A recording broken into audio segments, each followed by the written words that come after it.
Okay, so that would be flaying.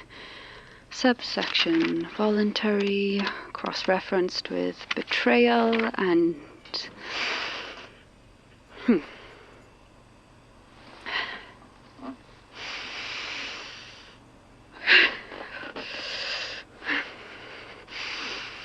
You're okay.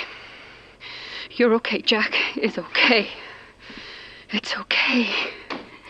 It's okay. Hey, so I was looking through one of Colin's notebooks and...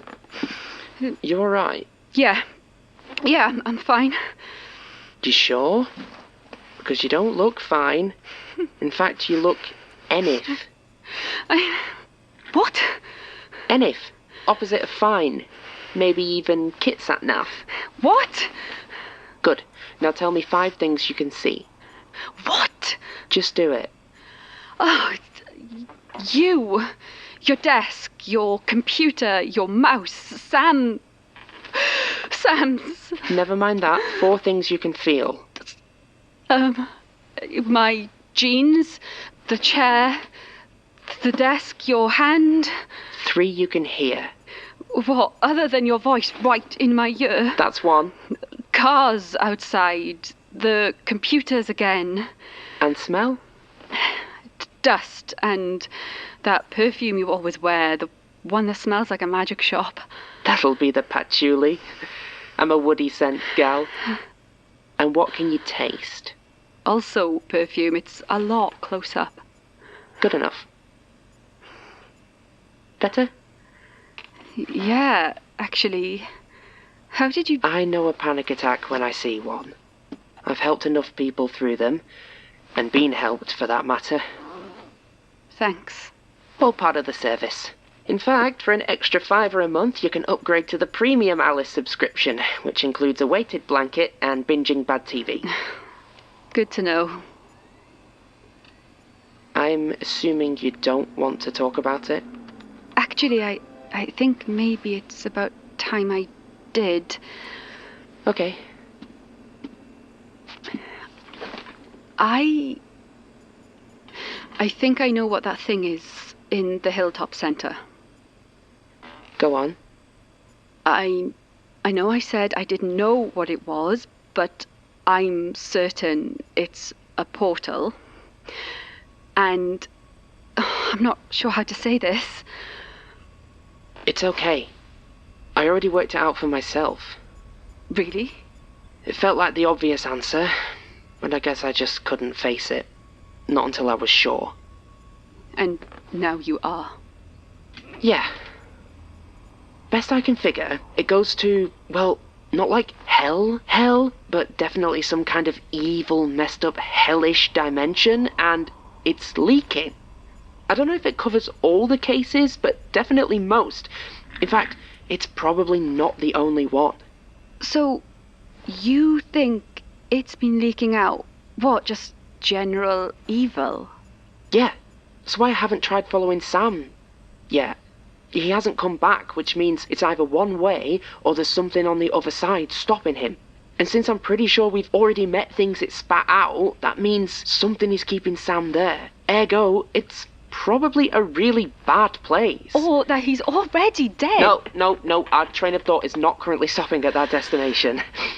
Besides, the evil portal idea does make sense for the whole protocol thing. Like, we knew it would have to be bad to explain all these monsters and stuff from the cases, but the OIA are literally standing in the way of hell on Earth.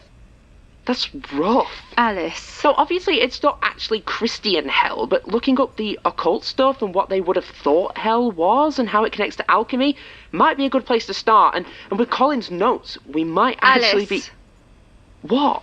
You need to slow down a moment. You're making a lot of assumptions. Look, I get it. There's still a lot we don't know. We don't know how many portals there are. We don't know if all the stuff we've read about comes from this place or only some of it. We don't know any of the rules on how any of this actually works. But we do know it's bad news. We know it's evil, and anything it spits out is the same. That's not what I was gonna say. Hold that thought, and we can pick it back up when I'm done with Her Majesty.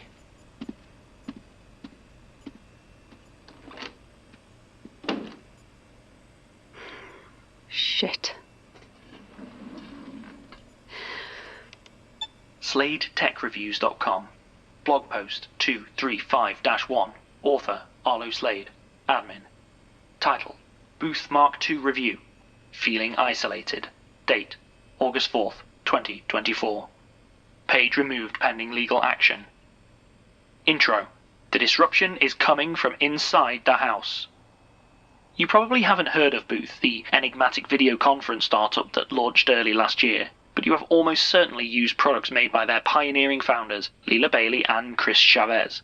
Between them, the pair hold prestigious backgrounds in advanced OLED panel displays, generative AI, aerospace engineering, and 3D projection modeling, and so it was no surprise when their startup completed a record-breaking initial funding round back in 2022, with Elric Capital Limited taking a controlling interest. Now, Booth stands poised to capture the video conference market. Its first consumer outing, the Booth Mark II, clearly takes inspiration from the founders' backgrounds as a first-of-its-kind, perfectly lifelike hybrid monitor webcam setup. According to the marketing materials, no more lonely work-from-home blues with blurry, low-res co-workers. Booth Mark II will bring everyone back in the room. Realistic conversations over video.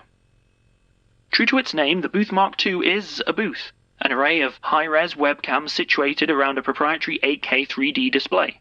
Honestly, it looks like a carnival photo booth, sans curtain, but this is supposedly to help the webcam array and integrated LiDAR sensor to record and track body, head and eye movements, ensuring that you and your conversational partner are rendered in stunning 3D. The result being the uncanny sensation of the screen dissolving between the two of you.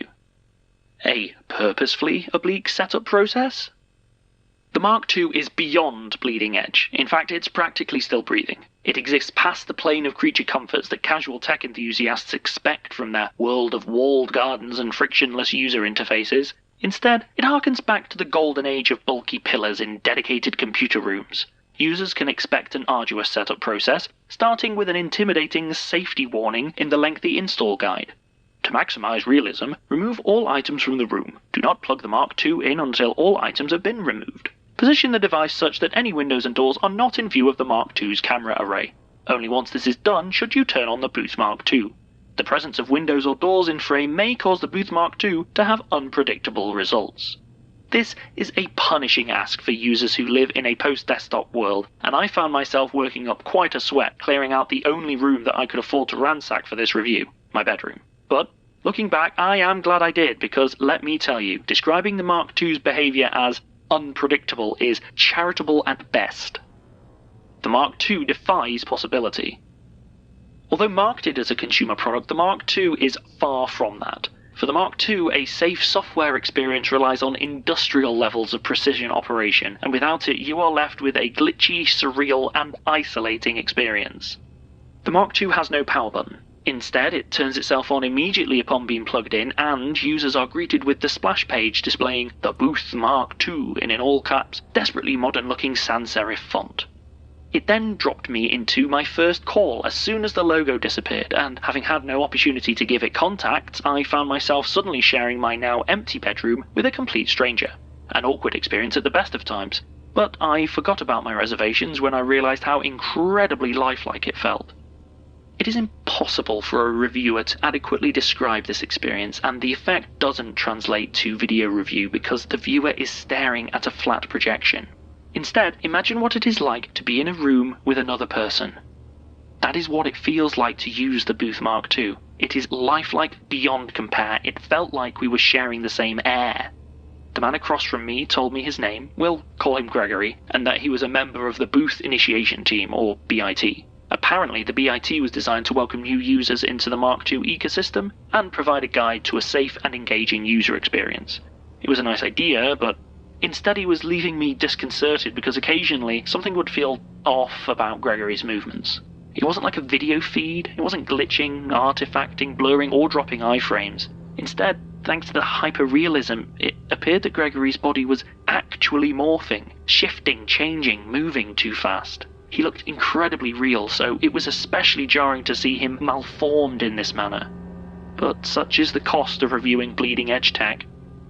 After a few moments of settling in and exchanging pleasantries about cat ownership, Gregory held a peach up in front of him, his arm extended. Like Gregory, it genuinely appeared to be present in the room with me. I swear I could smell it. I was tempted to reach out and take it, then felt ridiculous having fully believed the Mark II's illusion of depth. Then, in an absolutely brain-breaking display, Gregory dropped the peach into my room. It landed in front of the Mark II with an unceremonious thud. An actual peach on the actual ground. I was stunned. I picked it up. It felt real. I looked behind the screen, searching for an explanation, and Gregory gave a laugh at my confusion, though it gave way to an angry bark as I turned the Mark II from one side to the other, looking for a hidden chute that could have been holding the peach. He explained that I was ruining the setup, but the damage was done. My bedroom door and a small window were in frame, and he was furious. I apologized, but to no avail. Gregory shared some creatively offensive words with me. Apparently the BIT could use some training on acceptable customer interactions, and then the screen went dark. It didn't diminish all at once, though. Instead, it disappeared into a pinpoint, like an old CRT monitor. Then there was no way I could find to turn it back on. My first video conference call with the Mark II was over, ended by an impressively lifelike argument. Despite this, the demo had been amazing, and I was still riding high on the hyperreality of it all.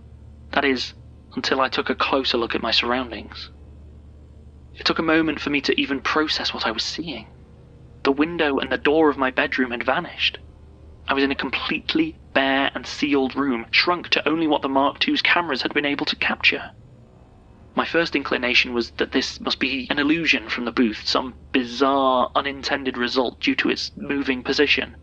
I reached out to where my bedroom door had been, expecting to feel a handle behind whatever projection was occluding it, but there was nothing there but bare wall.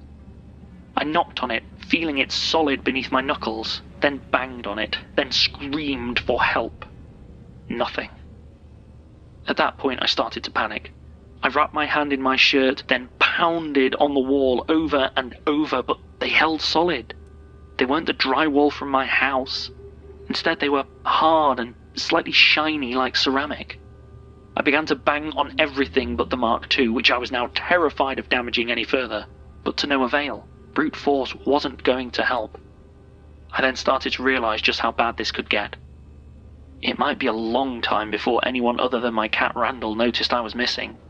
I took some solace in knowing that his automatic bowl would feed him regularly for at least another week or two. In the meantime, though, things were going to get very uncomfortable. Now, any readers of early Slade tech might remember that this used to be more of a survivalism blog. This was a harsh environment with few resources, even by my standards. I could maybe wring the sweat out of my clothes, meditate to avoid time loss. Eventually I could attempt to eat the leather from my boots. Not much. Of course, there was the peach. It wouldn't keep, but it was real food and I had an idea of how long it would last me. I decided to give myself 3 days to be found before I prepared for the worst. For 3 days I sat as still as I could, preserving energy, meditating. I soon came to see the booth as my only hope of survival. I would swing from forced calm to feelings of existential dread and white-hot rage. I took the smallest possible bites out of the peach, but it was still half gone within 24 hours. My gut started burning, and I dreamed fitfully that a hand would come out of the Mark II and pull me down into darkness. Time felt infinite and uncaring in all directions. I lost track. I ate the last of the peach. Then I was out of time. I prayed to the booth Mark II that night before I closed my eyes and fell asleep. I awoke, weakly, to light emanating from the device and looked up to see Gregory eyeing me curiously. He then turned his head and spoke to someone off-screen. "Yeah, this one's done. Kill process." Hearing this, I staggered towards the screen as fast as my body would carry me. Then, before Gregory noticed me, I had reached my hands through the screen into his room and round his neck. Then the screen snapped to black. My fingers caught inside. I felt the bones shear and the muscles sever as my fingers were neatly amputated. I could feel blood pulsing out of me, though all I could see was the perfect black of the screen. But I swear I could still feel my fingers digging into Gregory's throat. I cried out in pain and used my ever-weakening arms to try and force myself through somehow. The screen bent, then began to yield to my effort. I pushed and screamed, trying to somehow use Gregory as a lever, until the hand holding him slipped, and I felt something fleshy come free in my hand. I didn't stop prying, though, and grasping until I was able to find the edge of the Mark II on Gregory's side and heave myself into the other room. That was when I opened my eyes and looked down to see Gregory's ear in my mangled palms and my own fingers resting gently on the carpeted floor. Gregory's room still had a door in it, thank God, and it was ajar. It looked like he had made a quick getaway. Gingerly lifting my bloodied fingers and stumbling through, I found an empty suburban house. No pictures on the walls, no real furniture, just a trail of blood leading out to the front door. I followed it and flagged down help as soon as possible. I made it to the hospital and told the doctors my hands got slammed in a car door. I did not mention Gregory or the Mark II to anyone. Who would believe me? Besides, it's not like anyone had noticed my absence. Except for Randall, of course. Verdict. The Booth Mark II. Disruptive in the worst way. Yes, the Booth Mark II technically over-delivers. The tech is literally boundary-pushing, but it is also exceedingly dangerous, overseen by a company that seems apparently criminally apathetic to its users, and if there was any likelihood that it would see the actual market in this state, I would warn people off it as a 5-figure death sentence. I did contact Booth about my experience, and they claimed to have no employee named Gregory, and there is no such thing as a Booth initiation team.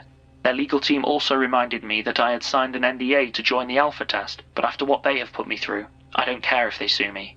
I intend to track Gregory down. After all, I still have his ear. In the meantime, though, keep an eye out for a tech bro with one ear and seriously poor customer service. 1 star. For quick delivery and solid packaging.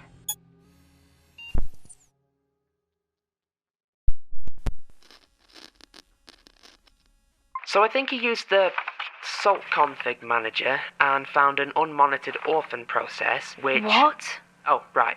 So apparently an orphan process is one that should have a parent process to monitor it, but it's gone, deleted, dead. Presumably to make the process a more compelling protagonist or something. Right. So then you've got this orphan process just running around spamming threads and eating up massive amounts of processing power via cron task. And I'm starting Cron task? basically Linux, but based on Annex. Doesn't matter. The important thing is that because of this, the LAN network should have already failed. I see. But it hasn't. No, it hasn't. Right? And if I'm reading these notes correctly, this is just the tip of a very nerdy iceberg. It's no wonder it was driving Colin up the wall because he couldn't... You haven't understood a word of that, have you? Look, I don't need to know every detail of the thing to be the manager. I just need to know how to balance it. So either tell me how I can increase W here, or get out. Fine.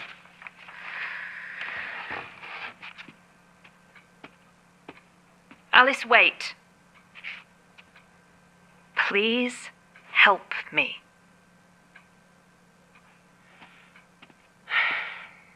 Shove over.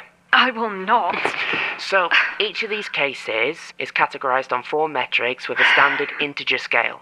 That's your DPHW. Okay.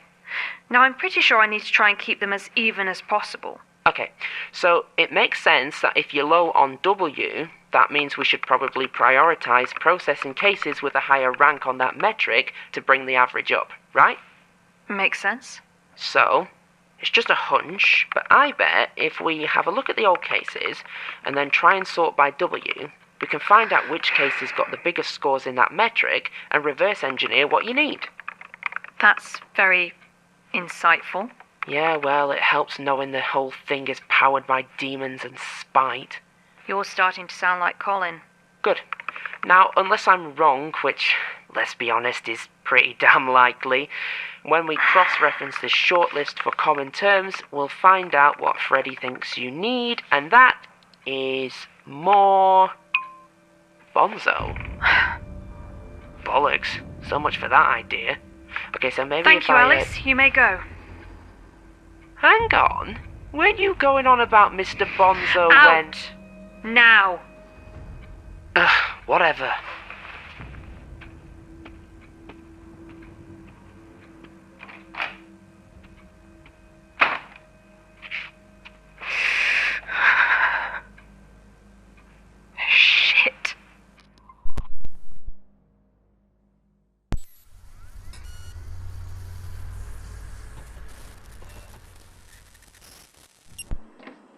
Knock, knock. In here. Oh, thanks, Georgie. I managed to swing by the corner shop, so I'm good on nappies now. I tried to get you coffee, but they hadn't restocked, and they didn't have baby toddler toothpaste, so he'll have to make do with mine until I manage to... What? No, I'm fine. If I hurry, I can get breakfast prepped. Sit down. But I did an online shop. My treat.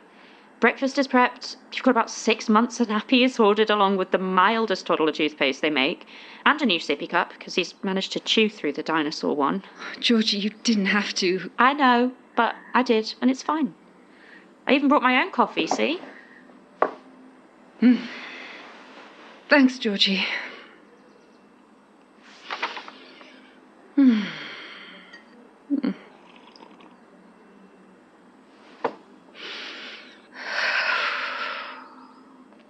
know you can't keep this up forever, right? I know. It's just been a bit of a rough time at work. We lost some staff recently, including the manager, and it's a lot. Need to talk about it? No. Maybe. I don't know. New manager. When? Yeah, that's her. She doesn't have a clue what to do. And Alice is getting tense. And Sam? The boy you were pretending you weren't seeing last time I asked? I don't... How do you... He had a profile on your Netflix. Oh. Right, yeah. Well, he was one of the ones that moved on. Oh, sweetie. Maybe he's moved on to somewhere better? I doubt it. And it was kind of my fault. I see. Does he know it was your fault? Yeah. I'm pretty sure he does. Dan, I was hoping we could play ignorant, blame an ex or something. No, in fact, his ex is starting to suspect as well. Then maybe you could blame it on the old manager? Georgie, I don't think we're going to find... All right, I get it. The secret problems of your secret job are just too secret for me to help with. But you know I'm here, if you actually do want to talk, right?